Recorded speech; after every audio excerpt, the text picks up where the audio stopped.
لە کاتێکدا ڕۆژ بە ڕۆژ مەودای ئازادی ڕادەربڕین لە وڵاتانی پێشکەوتوو فراوانتر دەکرێت و بواری کاری ڕۆژنامەنووسی گەشەی زیاتر دەکات، بەڵام بەداخەوە لە هەرێمی کوردستان و بە پێچەوانەوە ڕۆژ بە ڕۆژ پێشێلکاری زیاتر بەرامبەر ڕۆژنامەنووسان تۆمارەکرێت.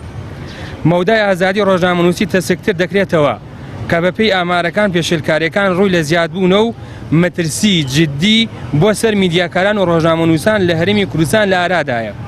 ئەمڕۆ 12 ڕۆژ تێپەڕ دەبێت بەسەر دەست بەسەرکردنی ڕۆژنامەنووسی ئاژانسی ڕۆژنیوز زوبێر برادۆستی کە بەداخەوە تا ئێستا چارەنووسی نادیارە و ئەمەش پێشێلکاریەکی زەخی یاسای کاری ڕۆژنامەنووسیە لە هەرێمی کوردستان و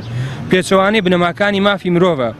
کە بۆ ئەو ماوە زۆرە بێدادگاییکردن لە زینداندا هێڵراوەتەوە و تەنانەت بە کەفالەتیش ئازاد نەکراوە. بۆیە ئێمە وەک بەشێک لە ڕۆژنامەنووسان و چالاکوانانی مەدەنی پارێزگای هەڵەبجە ئیدانەی هەموو ئەو پێشێلکاریانە ئەکەین و کە بەرامبەر بە ڕۆژنامەنووسان و میدیاکاران بەگشتی و کەیسی زوبێر برادۆستی بەتایبەتی دەکرێت داواکاری یاسا سەروەر بکرێت و تەواوی پێشێلکاریەکان دژ بە ڕۆژنامەنووسان ڕابگیرێت.